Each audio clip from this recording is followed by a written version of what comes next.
Bago po natin isa-isahin ang lahat ng mga kasong sakop ng Katarungang Pambarangay Law, linawin po muna natin ang mga kasong hindi kasama dito. Attorney G, ano po ba mga kasong hindi pwedeng idulog sa barangay dito?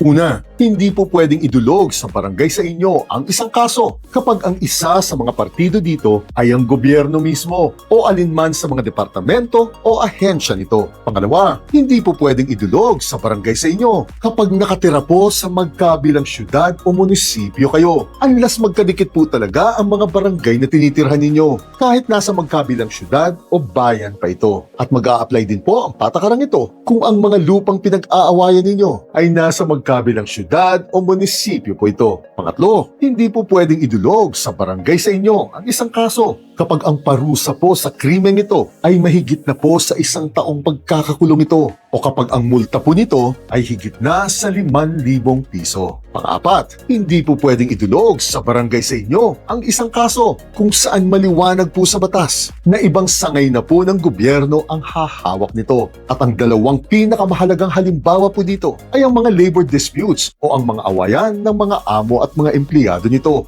Dahil sa National Labor Relations Commission o sa NLRC na po dapat dumulog kayo. At ang mga agrarian-related disputes o ang mga awayan ng agricultural landlords at tenants nito. Dahil sa Department of Agrarian Reform Adjudication Board o sa DARAB na po ang dapat na pupuntahan ninyo. At ang panglima, hindi po pwedeng idulog sa barangay sa inyo ang isang kaso kung saan nangangailangan na po kayo ng mabilisang tulong mula po sa husgado. Katulad po ng isang temporary restraining order o ng TRO o kaya naman kapag writ of preliminary injunction po ang kailangan ninyo. Maliban na lang po syempre kung may batas talaga na nagbibigay ng kapangyarihan sa barangay na mag-issue ng mga kautusang ganito. Halimbawa po, pagdating po sa mga kaso na konektado po sa ating anti-vowsy law, may karapatan po ang barangay na mag-issue ng Barangay Protection Order para po mabigyan ng mabilisang proteksyon ang babaeng biktima dito. Bukas, iisa-isahin na po natin ang mga kasong karaniwang sakop ng ating Katarungang Pambarangay Law.